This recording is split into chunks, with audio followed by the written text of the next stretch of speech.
Hey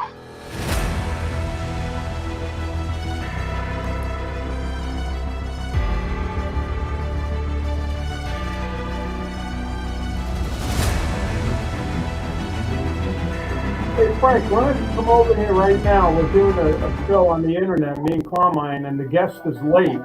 So I said, why don't we call Frank? He could be a guest. We can all talk. All right, well, you're talking now, that's for sure.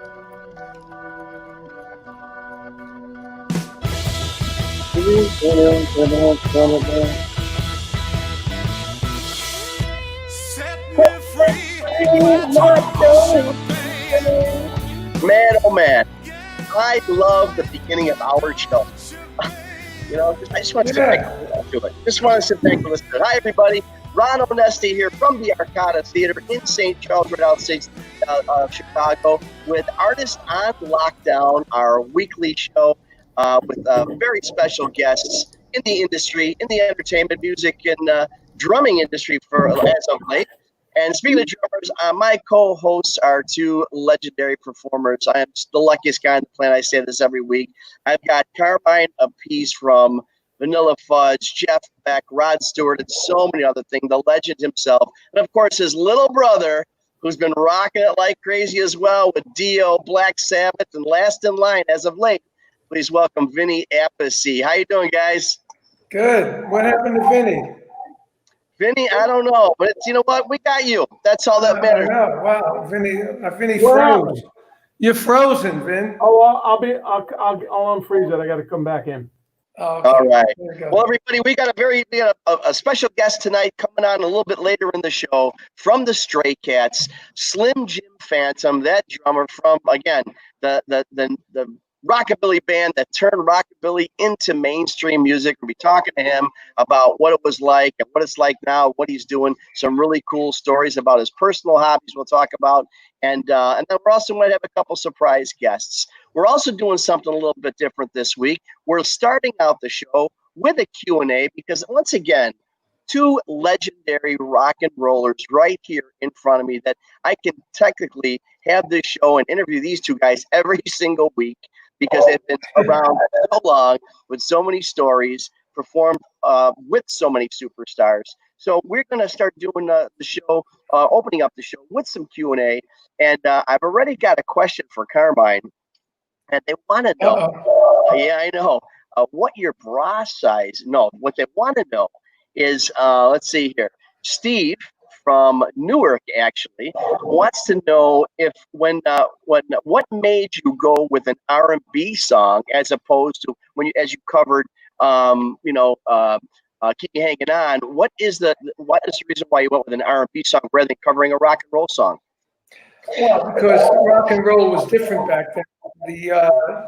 The Hanging On was a rock and roll song. It wasn't really, things weren't categorized like they are now. Really? It was all rock, and it was a pop really song, and because it had the emotion in the vocal that we wanted to be. It was just begging to be slowed down, to put more emotion in that lyric, So that's pretty much why we did that. And all the songs we did on that first album, especially, we tried to match the lyrics with the mood of the music, Mm-hmm. So, well, I'll tell you what, again, I said it at the opening of the show. I just love that. Set me free, what? I just love it, man. It's a great opening. Okay, we got a question from Susie for Vinny. Vinny, last in line, great project, great group. I could say that personally because you guys perform at the Arcada Theater on a regular basis. But obviously you're a super group made up of rock stars from different bands. Do you ever feel like you want to cover one of your own songs in the Last in Line project? Vinny, you got no mic. No. Well, I could answer that. He never sounded so good. We got Jim. I could answer that. Peterick. All right, great. Yeah, I mean, they do cover. Does she mean on an album or live? They do play their own songs live. Does she mean the Last in Line song or a The Last in Line? Yeah, Well, like a Dio or Black Sabbath during a Dio show. Oh, well, there was no Dio show. There is no Dio show. I'm sorry. During the Last in Line show. Yeah, during the Last in Line show, they do Dio. They don't do Black Sabbath, but they do Dio, and because that was the Dio band. You know, I've seen them a bunch of times, and you've seen them. You know, they do Last in Line. They do, you know, Rainbow in the Dark, and they do all the big hits. You know. Well, I got a surprise for you. As I mentioned with the opening of the show, we've got Slim Jim Phantom from the Stray Cats coming on a little bit later, but I have a very amazing surprise. Another, I mean, again, I'm so blessed. Another legendary rock and roller, a guy that's written more songs than we could even talk about. A guy who co-wrote a song called Eye of the Tiger, you may have heard of, and also a bunch of songs from 38 Special. He said he did Hold On Loosely, so many of those. Wrote Vehicle for and founded the band, the Ides of March. Our good buddy, where you at? Jim Peterick's on here. Hey, Jim, look at, dude, how'd you get that hair color? That's what I want. It's natural. Yeah, it is. Yeah, that's what I say. Thank you. It's changed since I saw you last. How you doing, brother? I'm great. How are you, man? I'm good. So, Jimmy, during all this stuff, I mean, you're always so busy, always working on so many projects, always collaborating. You just did a couple things that I among the many things you've done, one of the collaborations with Dennis DeYoung. Tell us about what's going on with you and Dennis. Well, Dennis just put out an amazing album called 21 East, and that's the address of his original home and where the band Styx got together really for their first rehearsals. And I wrote about 5 songs with Dennis for this 10-song album. And the first single is called With All Due Respect, which is hilarious, guys. It's like, with all due respect, but you are an asshole. It's effing great.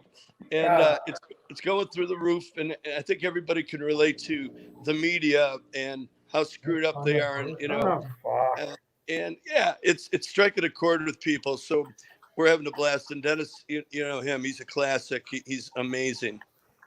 Well, and also I saw something you did. Was it with Jimmy Steins or was it a COVID little song you did? Oh man, yeah, with Cornerstones of Rock. You know, Ron, I have to give you a lot of credit for helping out the brand of Cornerstones of Rock. It's me and the Ides of March, of course, and Shadows of Night and New County 6 and Jimmy Steins and I know I'm missing out a bunch of bands, but thank you. Yes. Anyway, Jim Steins of the Shadows came up with a parody of a song, and we're calling it Pandemic Blues, and it's like Eddie Cochran's. I'm trying to get the sound on. Blues, but music is the cure for the pandemic blues, you know, and it's pretty fun. And we did a video, and it's going. We're not crazy. on yet. We love it. Well, I tell you, I listened to it. It's going viral, and I'm glad Jimmy's doing that as well, because here's a guy who's, came back. He was a little ill. He got hit with a stroke, but and he was down. All his brothers, I loved it. All his brothers in rock and roll helped him through it. I know you were there. I was there for a little bit with him at the hospital and everything, and he's back singing, doing Gloria. It's really, really great to see, and it's really great to see what you're doing out there. So now, are you starting to do some live performances? Yeah, well, we're doing I can't tell you who's party, but the famous. Yeah, you just listen. I'll put you on. Local celebrity. Let's mute Vinny for a minute, huh? What? No, I'm just telling Ben something over here. Oh, okay. Yeah, we're doing a party on Saturday, a birthday party for 2 people. And man, we rehearsed the other day, knocked the rust off. It felt so good to play, brother, I'll tell you. Well, you know what? Now we'll enjoy it because it ain't gonna last. You don't think so? There's an optimistic guy. No, I mean, look what's going on everywhere. I mean, we were in New York when it got bad, so we went to Connecticut, and then we left Connecticut. We sold a house, then we went to Florida, and everywhere we went, it turned into a hot spot. So, yeah. Yeah, Well, so it's crazy. Now I'm hearing no gigs, but Ron, you can tell us, man. What about your place? How are you going to do this?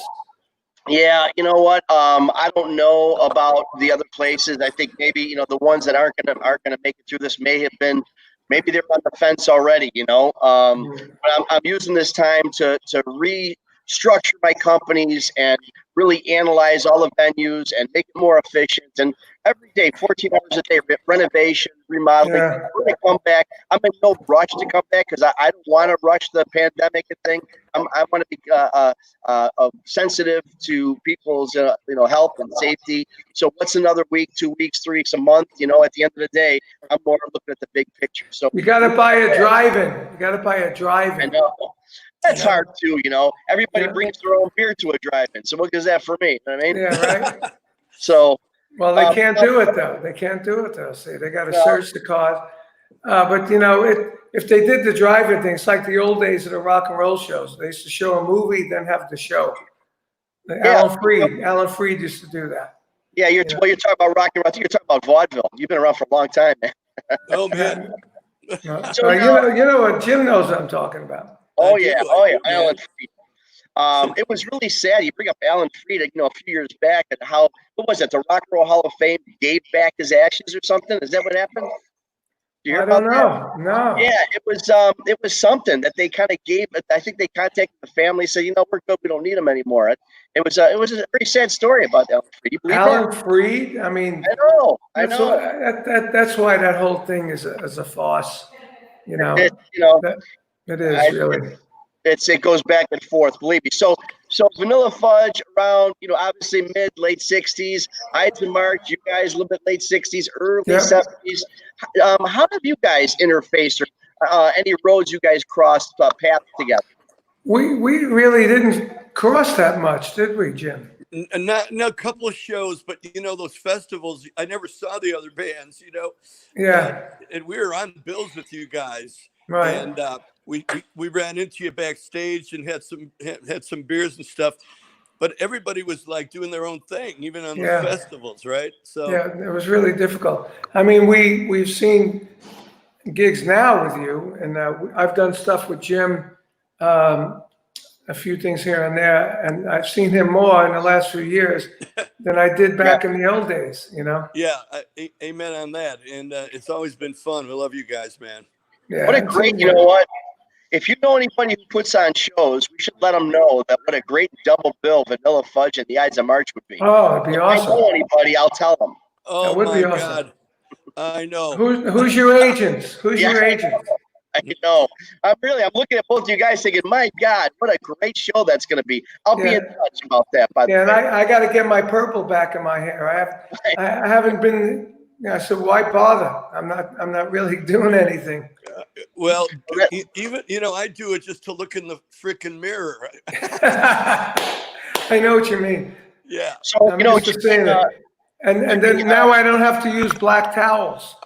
Right. Oh, there you go. Thank you. They're a pain for us to get. They're twice as expensive. Thank you very much. Right. You know what, Jim? With this show we've been doing, one of the questions I ask is it's a regular question. I ask, what is a piece of memorabilia or something that you would grab running out of the house if it was on fire, something that's very important to you? But here, I'm not going to ask you that at the moment. I'm going to answer that question because one of my favorite things one of my prized possessions that I'm so proud of is I was when the Italian community gave me an award, Man of the Year, whatever, a couple, 2-3 years ago. And Jimmy Peterick showed up, and he actually spoke to introduce me at this award thing. It was so wonderful, and just having him there was such a big deal. A bunch of the guys came, and it just was wonderful. But he gave me a gift. It was, I don't know if you remember, Jim, is this red guitar, and he wrote on it every song. I don't know, it could have been every song you wrote because you've written thousands. But it was wonderful. It's got to be 100, 300 songs. Every title, the whole guitar back and front, including all the 38 Special stuff, all the Survivor stuff, and especially Vehicle and Eye of the Tiger. It's just one of my prized possessions, Jim. It really, really is. Oh man, Oh, that's great. Cool. Okay, so let's ask Jim. What is his? Oh yeah. What is What's your his? piece of memorabilia that just something that somebody gave you, or something from a past gig that you really, really love? Vinny, you calling me? Oh, sorry. Can you hear me? Yeah, we hear you. So be quiet. We're talking to Jim. Okay. Okay. So you got that, Jim? The question is, what is a piece of memorabilia or a favorite gift that really is someone from an idol that gave to you, something that's so special and near and dear to your heart? Oh man, let me think. That's tough, man. You Yep. know, I've got a really neat autograph from Burton Cummings, man. You know, we had opened for a Led Zeppelin in '70, and Burton Cummings was in the audience. He came up to me at the break, and things were loose then, you know. Yeah, right. And I said, "Dude, Burton, you're my hero. You got the best voice in the world." I said, "Would you sign this piece of paper?" And he goes, "What the fuck? Sure." You know, nobody asked, no other artist asked me for their autograph. I said, "Well, I'll tell you, you're one of my hero vocalists, so I'll always cherish that autograph from Burton." You know, he's still out there. He comes by us at least once a year. Sometimes he's come with Randy Bachman. I mean, it's just a great show he does, and he works as hard as he ever did for encores. He actually kicked me off the stage. I thought he was done. He's like, "I'm not done yet." Like, okay, you know, and he just sweats and just what a tremendous, and just like Jim Peterick, you just don't realize how many songs this guy has wrote or co-wrote or been a part of. Just that it's a virtual jukebox, this show. Well, it is, and according to him, they just roll off his back. You know, it's instinctual. It's not like he sweats over it. He wrote "Laughing" in like 15 minutes. You know, Yeah. I love it. So Vinny's on also. We have a special guest in Vinny's office. Who's that guy? This is the other brother, Frank Appice. So, all right, let me get it straight. He says it different too. Hey, Jim. Hey, Vinny, how you doing, man? Good. So now we got all three brothers on. But that's the most amazing thing. Three brothers, three pronunciations of your name: Appice, Appice, and Appice. Oh man, that's actually I say confusing. a peach. He says It's a Appice. little easier. Why, Frank? Why? Why? Because when I was in college, I was on the fencing team, and I had an Italian coach. So you can look at the camera. So when I was first there, I was fencing, and then after practice, he says, "Come here," because I was new, and he says, "What's your name?" I said, "Frank." He said, "Frank what?" I said, "Frank Appice." And he says, "Appice." He says, "How do you spell that?" So I spelled it Appice. He says, "My boy, your name is Appice." Appice. Appice. So everybody got to know me as Frank Appice, the fencer, on the fencing team. And then I noticed that when I graduated, I moved to California. Well, first I moved to Connecticut, and everybody remembered the name. Once you pronounced it, they said, "Oh, Frank Appice." Yeah. When I was in elementary school one time, junior high school, they called a list. We had a substitute, and she said, "Frank Appice." I said, "No, Appice." He said, "Was he here today? He's absent." He thought I said I was absent. And I go, "God, nobody could pronounce our name." And of course, Carmine became famous, and they couldn't pronounce it as Appice, so they called him Carmine Appice.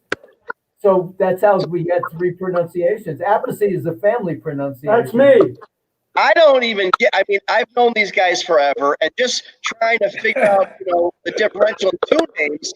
My mind is blowing to know there's actually three pronunciations of the same name for the same family. You guys are killing us. Yeah, because it looks like Appice. People have called me Frank Appice. It wasn't. That calls it that. I had some people on the phone the other day. They said, "How do you spell your name? Appice. Is that Appice?" I said, "No." But when you think about it, APP is app, and then ICE is ice. So why not Appice? Yeah, Appice. And we got the modern word app in our name. Yeah. Well, Yeah. Frank, what do you do? Are you in music? No. Are you in music, Frank? I'm my sister and I are the brains of the family. They went to college. So you were you were a fencer, so do you work at like Texas de Brazil or something with the scabbers of meat walking out to the table? No, I fenced saber. I was a saber fencer. Frank, look at the camera. And I fenced for 4 years. Then I came out here and fenced in Fullerton at Cal State Fullerton for a coach who was an Olympic coach, and we had a team, and so I fenced some tournaments. I've won some medals in fencing, and then after a while I stopped fencing because I had to travel all the way to Fullerton, and you have to have people to fence with, to keep it up and take lessons. So Carmine and I were out of the question. yeah. And Well, so, believe me, they're not going to give you anything sharp to play with. yeah, and then I started running. So I've been running since 1978. I've run 3 marathons and over 200 races. And Holy shit. I've won medals in running, not every race, but I mean, I used to run I ran 10 miles in 6 I mean, he's 90 years old. Doesn't he look good? I'm 77, actually. I'm the old guy. I'm older than Carmine. Nobody's older than Carmine. He's older than me. But I am. Nobody's older than Carmine. Carmine played at Lincoln's inaugural. Are you kidding me? Right. So, Hey, wait a Jimmy, minute. I think Jim played with me there. Yeah, right. Hey, Jimmy, of all the songs you wrote, I know you get this question asked, but you've got obviously "Eye of the Tiger." I mean, just a monster song. How did that come about? Did Rocky? I mean, was that happening? Did the movie come first and they called you for the music, or how did that all work? I'll tell you, no, man. I got a call out of the blue. Actually, it was on my answer machine. Hey, yo, Jim, give me a call. It's Sylvester Stallone. Give me a call. I thought someone was putting me on. Finally, my wife, she said, "You better call him back. That sounds like Stallone, right?" So I called him back and I said, "Is this really Sylvester Stallone? This is Jim Peter." "Hey, Jimbo, call me Sly," And I'm just shaking in my shoes because he was my hero even then, in early 1982. He said, "I got this new movie called Rocky III, and I don't want to use a Gonna Fly Now song. It's kind of wimpy. I want something with balls, Can you help us out?" I said, "Is the Pope Catholic?" "Yeah." And man, I'll tell you, he sent us the rough cut of the movie, and got together with Frankie, and I just had this idea, man. Eye of the Tiger. It was in the dialogue. I said, "Let's call this Eye of the Tiger, man. It's Eye of the Tiger. It's the thrill of the fight, rising up to the challenge of your rival." And man, it just flowed. We demoed it up, and Stallone says, "You guys really did it. You wrote a song that's going to outlive you and me." And so far, he might be right. It's really an amazing moment in my life. So, "Eye of the Tiger" was actually one of the is in the movie as a piece of dialogue. Oh, definitely. But it's in the dialogue. I remember that. Yep, the movie inspired the song. It wasn't just like, it wasn't laying around. We wrote this to spec, and it was just incredible. We had to use the demo because they're under a deadline. So the version you hear in the movie, that's the demo, and then we had to re-record it, and of course it took like 3 months to record something. It took like a half hour to record, because then you got to get it just right. But it goes to show you, right? It's like Hanging On. We did in 7.5 minutes. Really, that's right. That was a demo also. There you go. Sometimes those are the best. The magic moments. That's right. Oh yeah, you're right. I mean, Vehicle was a take 2, and we caught lightning in a bottle, man. And then they erased 13 seconds, and holy shit, what are we going to do now? And we had to go to take 1, and no click track, and they spliced in 13 seconds from take 1, and it fit like a glove, and history was restored. Nice. Those power horns at the beginning of Vehicle. How did that come to be? I mean, is that because that's again some of the most magical notes in any kind of music? Well, yeah, it's just like I heard it in my head. Ba-da-ba-ba-da. Hey, cool, man. And I was trying to win back my girlfriend, so I had something I really had to prove, man. And I said, maybe if this song goes number 1, I can get her back. And went number 1, and I've been married to that girl for 47 years now, so I guess it worked. Wow. Yeah, man. Did you guys have? Did any of you guys have any songs that it became a radio hit, and it was your 2.5 to 3.5 minutes or so, but started out as a 6-minute, 7-minute, 12-minute anthem? What do you got, Carm? Hanging on. It was 7.5 minutes. The Hey, single Carm. on the radio was 2.5 minutes.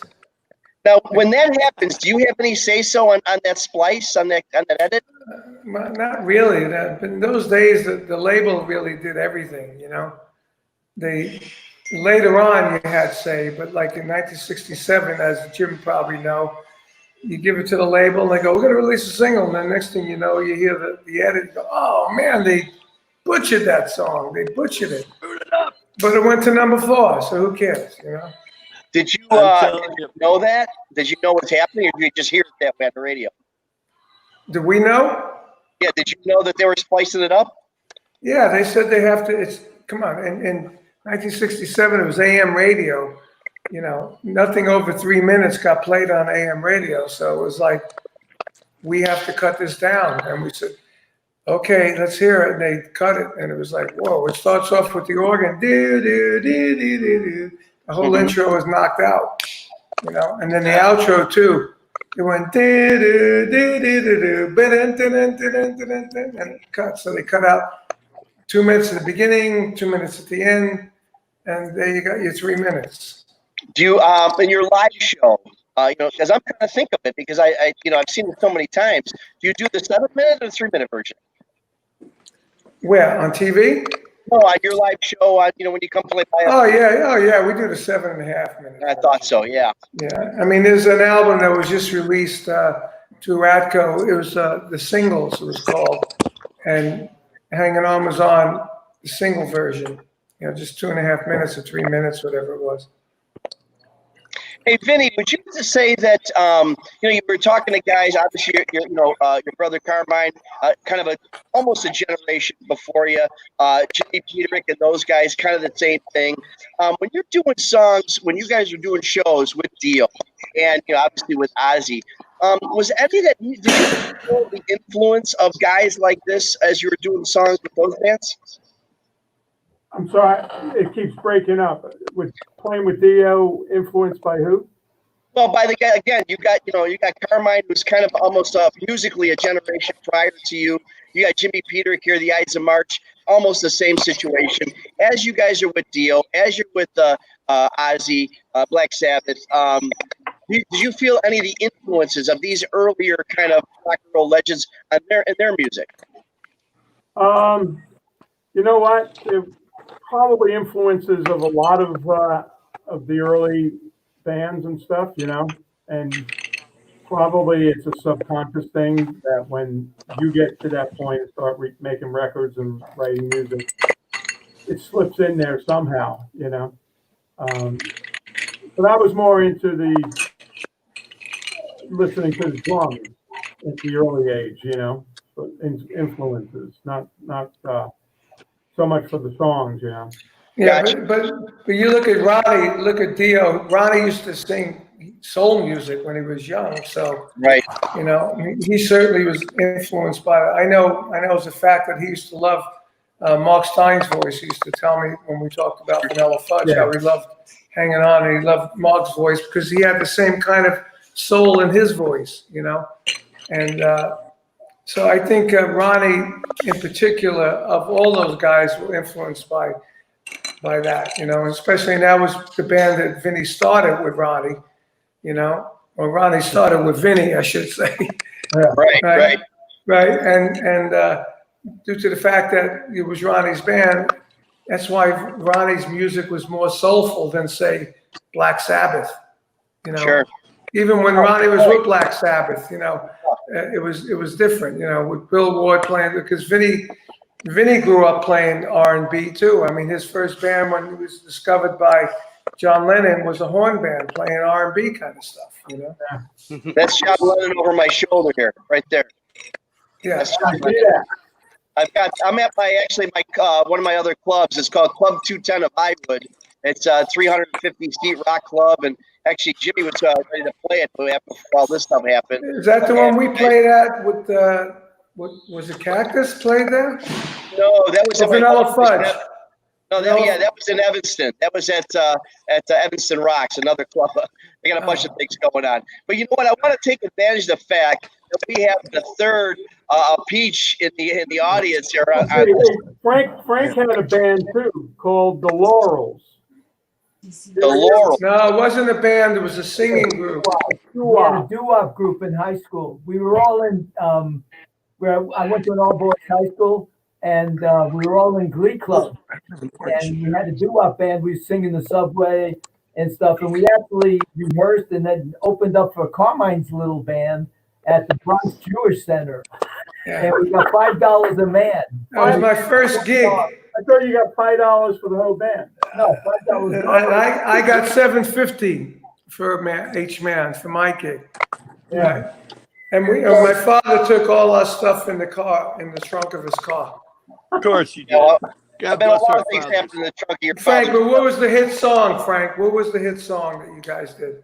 My mind, please be mine. Wow, my mind. Mine, please. Let's sing it. Come on, let's sing it, Frank. Let's sing it. Vinny will do the second part. Come on, Vinny. Okay. You can do it. Mine, please be mine. Wow, my mind, please be mine. Wow, my My mind, please be mine. Wow.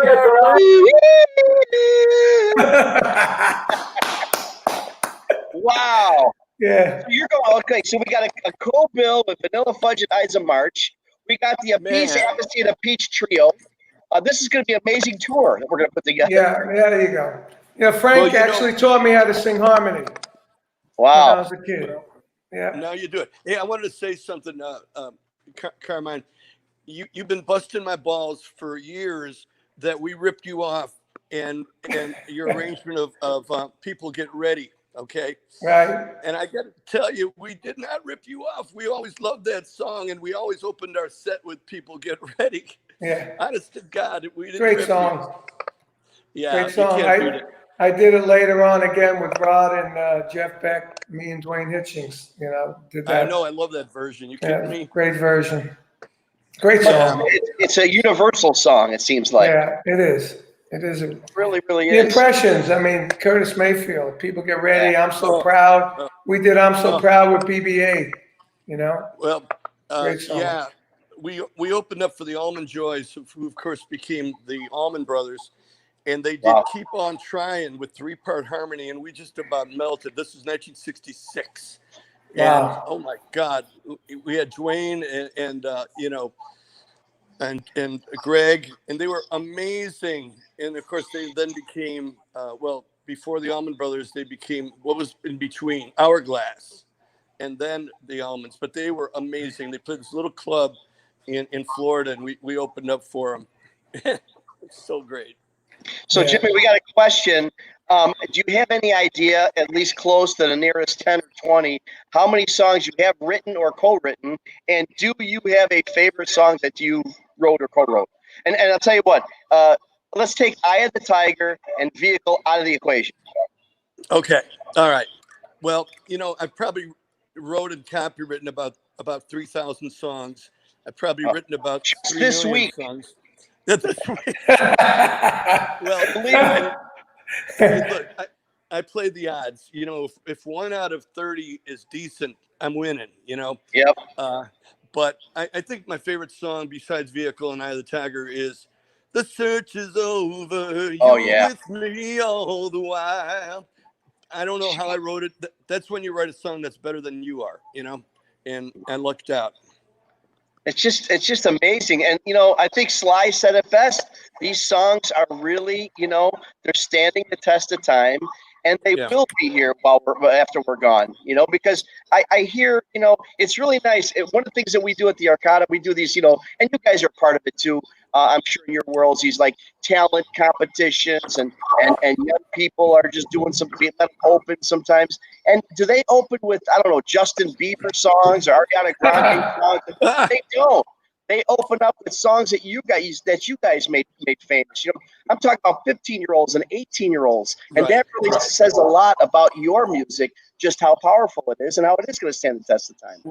I'm writing with a group called Lit, L-I-T, and they're really good, but they're more like the alternative, stuff, heavy alternative. And I was talking to the guy. He said, "Man, believe it or not, we used to start every show with Rockin' Into the Night." I go, Wow. That's cool, Anyway, we're writing songs, and it's really no different than anything else. The arrangements are heavier. There's fewer chords, but, it still comes down to a great song. Yep. And you guys, again, legendary. You're still around. I just love it. I say this all the time, but again, Carmine, Vinny, huge heroes of mine. You know how I feel about you, Jimmy. Just been a tremendous brother for all these years and a legend. And I just love what I love most about you guys is that, everybody, I don't know if you're a dentist for 30, 40, 50 years, you might get tired of it and look bored or whatever it is. But you guys, every time you hit the stage, whether it's Last in Line with Vinny or Vanilla Fudge or the Ides, you guys give 150%, and it's like you're just starting. You're as excited, as nervous, and into it as you were for day one. How do you do that, guys? How can you not do it? Yeah, it's just part of your blood. Part of your blood. Yeah. Well, so Jimmy, Peterick, again, we are hanging and banging with legends on this show. Carmine Appice, Vinny Appice, Frank Appice, your cousin Appice, your nephew Appice, you got all these things going on. But Jimmy Peterick, thank you for joining us. Thank you, Jim. We are going to have you guys are the best. We love you. You too, man. Love you, bro. Good. Right. Thanks a lot. Hey, Ronnie, thank you on our show, Jimmy. Thanks for what you do, Ron. You're a lifer. We love you. Yeah, that's right. He's a lifer. Thank you very much. Be happy. Guys. All right, rocking. buddy. All right. Ciao. Goodbye, Jimmy. We have in the bullpen a very special guest that we've been promoting all week. Very excited to have him on an Artist on Lockdown here, hanging and banging with, from the Stray Cats, Slim Jim Phantom. Let me see if he's out there. Hey! There he is. I'm here for Carmine. Hey, man. Well, thanks for doing it. I'll tell you what. what. You even guess where I am if I told you. Well, you look like I bet you. Are you parachuting or something? Where are you? I'm at the LAPD gun range doing some heavy stuff with some guys. Oh. And my beautiful wife shooting guns and blowing stuff up. Wow. Awesome. Well, this is a better time. Jim, my name is Ron Onesti from the Arcada Theater. We haven't really met yet.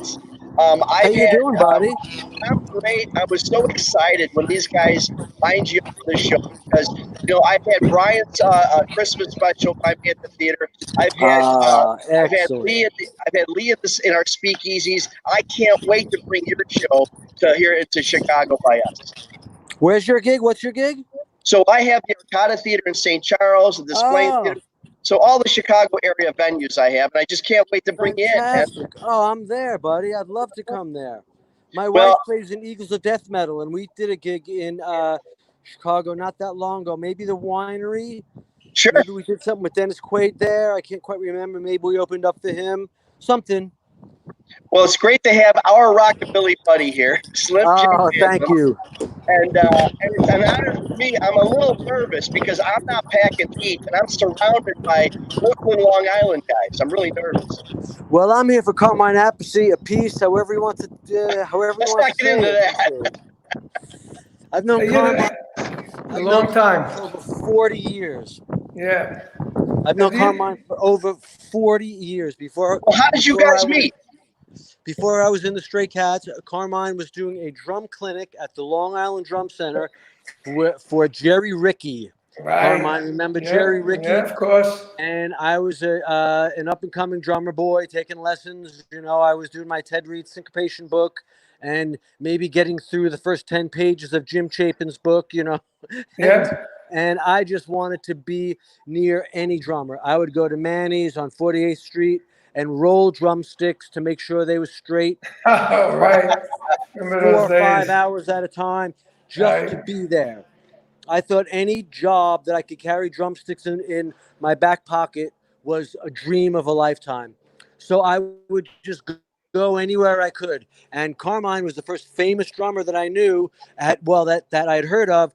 He was doing a clinic near my house on Long Island. So I went there and I sat in the front row.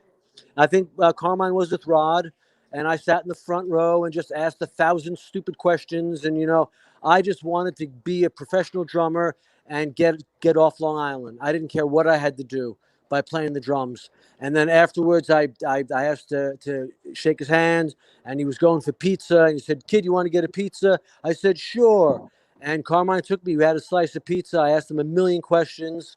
And then about 3, 4, 5 years later, the Stray Cats had made it themselves. And we re-met, and I told him that story. And a big part of what happened to me was that I met Carmine and saw that it was possible. A guy from 516, a guy from New York, got out. We got out of there as drummers and saw the world and made great music. And that was a very, very important thing to me. And Carmine, I'll always love him for it. Thank you, man. And you know my brother too, right? You know Vinny. Well, of course I know Vinny. Him I met later. He owes me a slice. Well, I tell you what, it's just another example, again, of the way Carmine Legendary has touched lives, so many, whether it's people who became superstars or people became, superstars in their own garages, touched so many lives with his clinics and with his music. So, Carmine, what can we say about you, right? Yeah, but we were talking earlier this week. We started talking about cars because he knew, I used to have this Pantera for 20 years, 40 years. And he said, and he always had this Corvette. And, Slim Jim, he did one of our, 1 or 2 or more of the drum offs that we did, that Vinny did also. And is Vinny muted, Ben? Is Vinny muted? Because I can't hear him. Vinny, you there? Yeah, Vinny's muted. I don't know why. We can't hear Vinny. So I think we lost his audio again. Yeah. So show him the other car, the red car. The red car, Ben. I see. That's the Maserati, but no, that's not red. That's not red. I see them all. That's the red one. There it is. That's the Pantera. That's the Pantera. Right?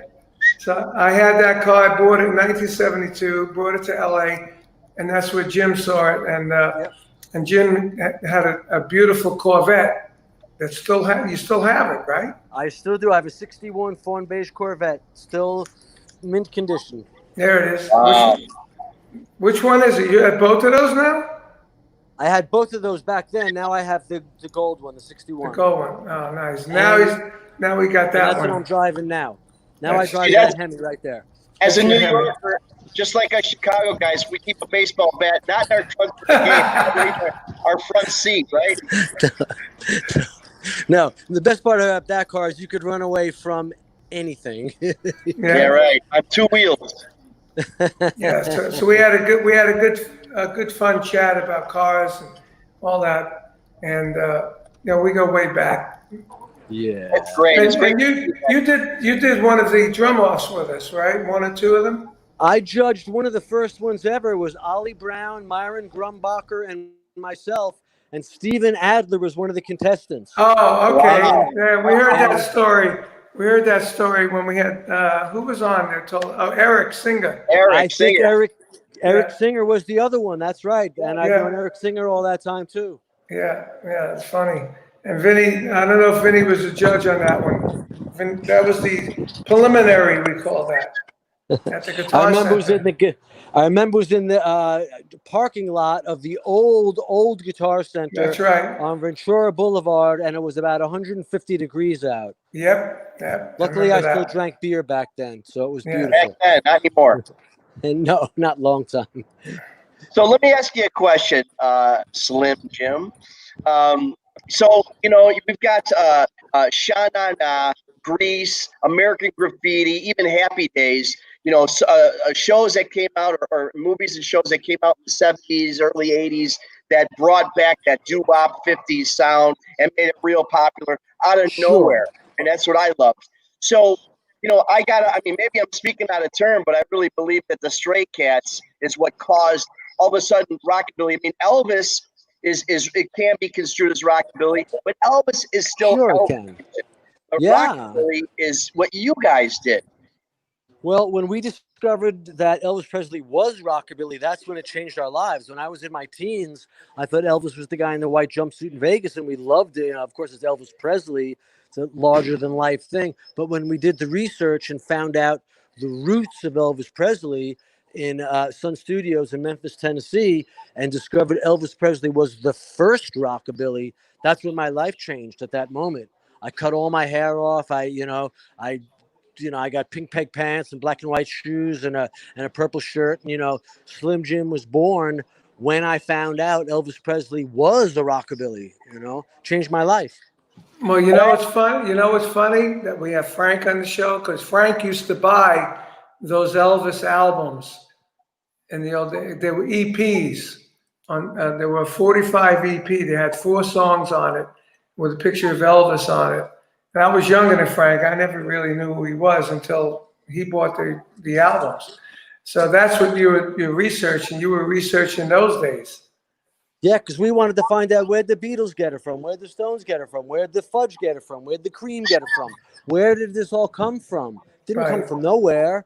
Yeah. I loved Ringo, and who did Ringo like? Charlie Watts was my favorite. Where did Charlie get it from? That's what started it for me. Yeah. So when you got, again, did you see it coming? I mean, you started creating your own style. As a matter of fact, you didn't really care for that Slim Jim name at the beginning, from what I understand. No. My dad, R.I.P., was a New York City fireman, very big man, and his name was Big Jim. And everyone in town, everyone in New York called my dad Big Jim. And since my name was Jim, I was always Little Jimmy or Skinny Jimmy or Slim Jim, and I hated it, really, to be honest with you. But then when we formed the Stray Cats, on all those records, if you go back and look at all your rockabilly records, you look at your Gene Vincent records, everyone had a nickname. There was Gallopin' Cliff Gallop. There was Jumpin' Jack Neal. There was Flying Fred Williams. Everybody had a nickname. And I already had one. I was already Slim Jim. It was real. I didn't have to make it up. So rather than hating it, I just embraced it. And now, and that's me. So what about your stand-up style? And you're not using, didn't use the 5-piece kit and all that stuff. I mean, you really created something, or at least fostered that look. How did that happen? Well, when I started to play, when I first met Carmine, I was like everyone else. I was doing realistic rock. I've got that with my notes in it. I was a drummer in a band. Lee Rocker and I had a band. We would play in the city, and we would play the clubs on Long Island. And when I discovered rockabilly, and it was all at the same time. We decided we really wanted to do something different. And I got the big reason was Gene Vincent and the Blue Caps had a drummer who's on Bebop-A-Lula. He's still alive. I still talk to him. His name is Dickie Harrell, Bebop Harrell, and that's his nickname, Bebop Harrell. And there was pictures of him standing up and playing the drums. It was so cool. The whole band was there. Gene was out in front, and Dickie Harrell was standing up behind one snare drum. And the Stray Cats, we were always trying to be different. Like, wow, imagine trying to do that at the gig. So the next time we had a little gig somewhere, we just tried it. It sounded cool. I could do it. Next year I added a kick and we could do it. And it just became our thing. And then we said, let's put it at the front of the stage, make it even more different. And it just clicked. And then a couple of years later, I met Dickie Harrell. I met Bebop Harrell. And he had a little bit of a laugh when I said, Dickie, I changed my whole life because of you. And he said, hey, kid, I only did it in photographs. That's funny. Hey, Slim Jim, do me a favor. Can you there you go, back off from there, just like that. Because I was getting shots of your nose that I don't know that I really wanted to. I don't know. Such a nice nose. There you go. Well, like I said, it's really amazing how you guys practically created a genre of music, and it's and it's busy today in my own clubs. The most popular music we have, there's 80s dance and 90s dance, but all the rockabilly bands that we have that play our I'm clubs, there, man. you gotta be there. Now you did some punk projects subsequent to the Stray Cats, and even you've got a couple songs that actually feel like Rockabilly Roll, right? It even feels like a little bit of a punk song. It almost feels like a little Ramones-esque. Did you some of your Oh, rock yeah. songs? Well, when we started playing, by that point, you had already had punk rock, and that's how I feel about the kids today. Like, they've got the Stray Cats, and they've got Nirvana, and they've got Green Day, and they can add that into the stew. By the time the Stray Cats started, we could add the Sex Pistols, we could add the Clash, we could add the Damned, we could add all that right into the stew and mix it right in. You start with the base of rockabilly, and then you can mix in all the ingredients. And we had the Clash and the Pistols by then, so that really did. We added those ingredients. I tell you what. Go ahead, Carm. I have a question. I know Jim played with Lemmy. Yeah. Yeah. Played with Lemmy a So lot. my question is, did you play stand-up? I never saw you with Lemmy. Did you play stand-up, your usual setup, or did you play sit-down with a full kit? Oh no, I played. My act was Lemmy, standing up all the way. He wanted it all. Lemmy would not do Ace of Spades. He only wanted to do Buddy Holly and Little Richard songs. Oh, nice. Lemmy loved rockabilly more than anyone I knew. The first time I met him, he was mad at me because I didn't know the B-side of a certain Gene Vincent song, and he had to take me to his house, which was a basement that he shared with some Hells Angels. It's the first time I ever met the guy. I was 19 years old, to show me this Gene Vincent record that had a B-side I didn't know. And then we were friends for 40 years. Yeah. And he loved rockabilly music. He really did. Oh yeah. Okay. So I would love to see that. I never seen you play with Lemmy. Yeah, he really loved it. It really was his element. So you got the guys, you got Little Richard, you got Chuck Berry, you got Gene Vincent, you got that crowd, and they all. I was fortunate to work with them and hire them for a few shows, and they had that. It was kind of a very tough personality. I mean, the good guys, whatever, very tough. So, how much did your experience with the Killer affect you? I mean, was his personality just like the other guys, kind of a little bit tough?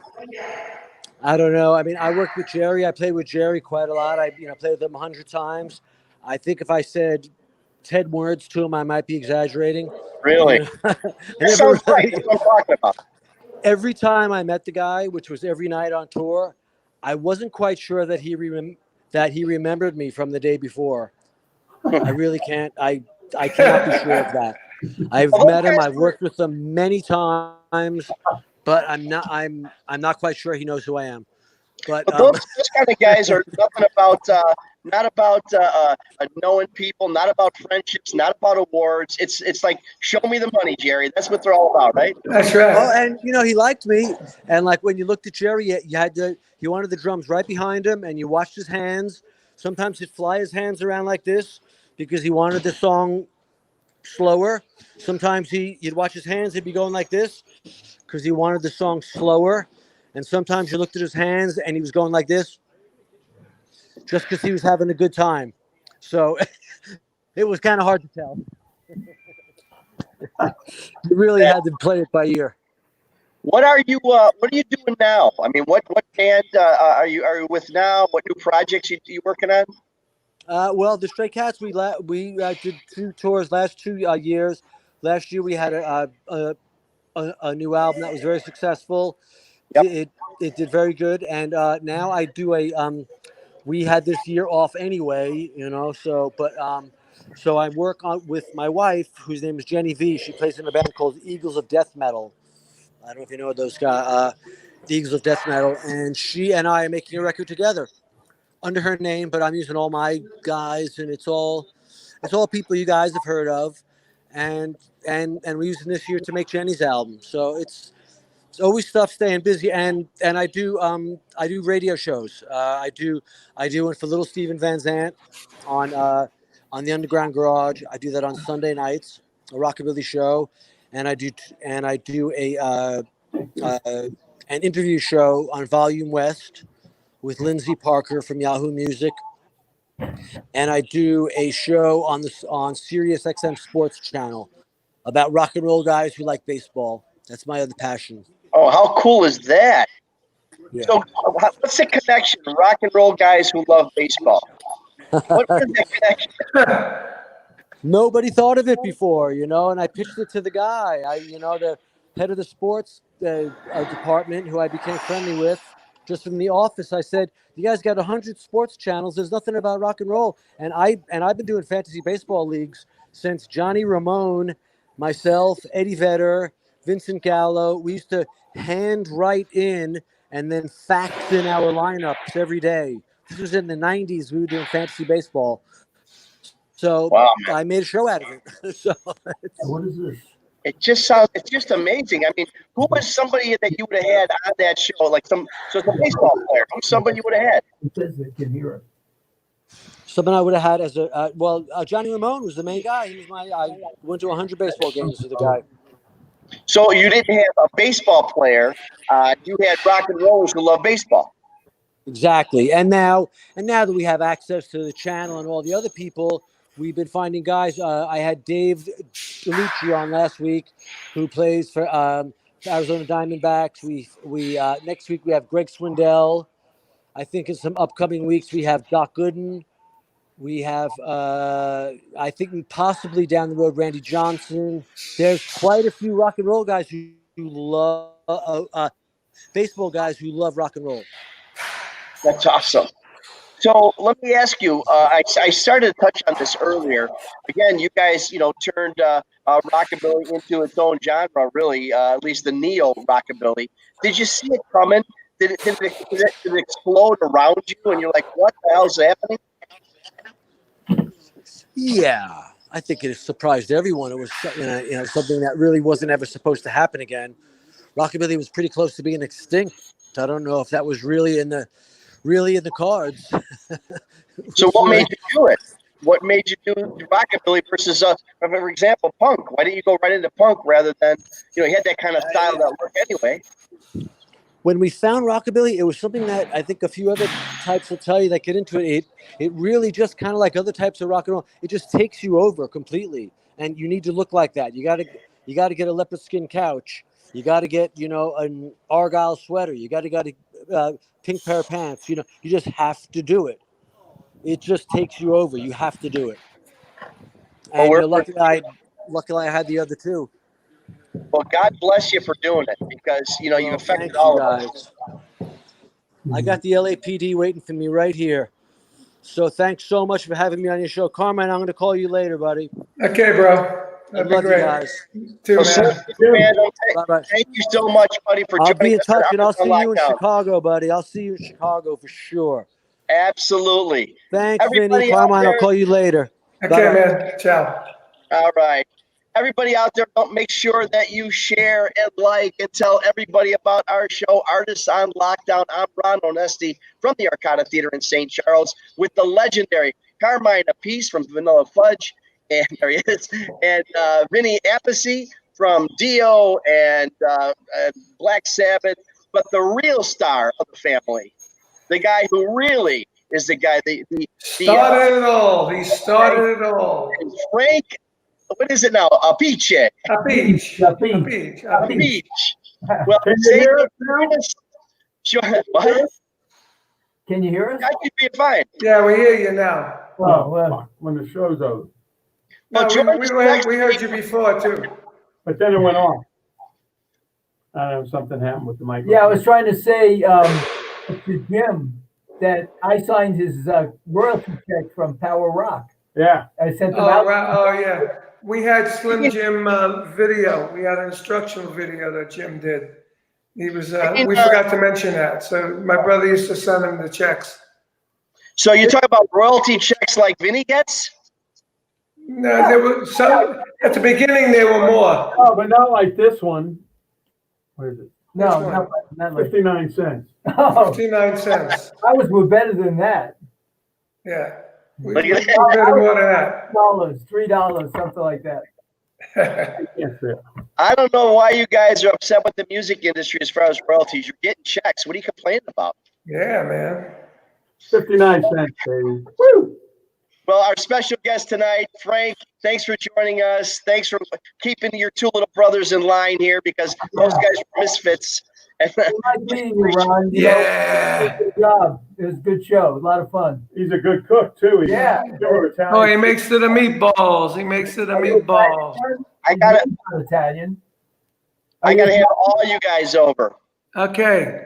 All right, love you guys. We'll see Yeah. you all next week on Artists on Lockdown, Hangin' Bangin' with Carmine, Appice, and Vinny, Appice, and whoever else we're going to have on the show. Stars again and again and again. Have a great week, And guys. next week, See you again soon. and next week, Liberty DeVito. Wow, man. The stars come out to play on this show. Have a great week, guys. Good night, everybody. Ciao. All right.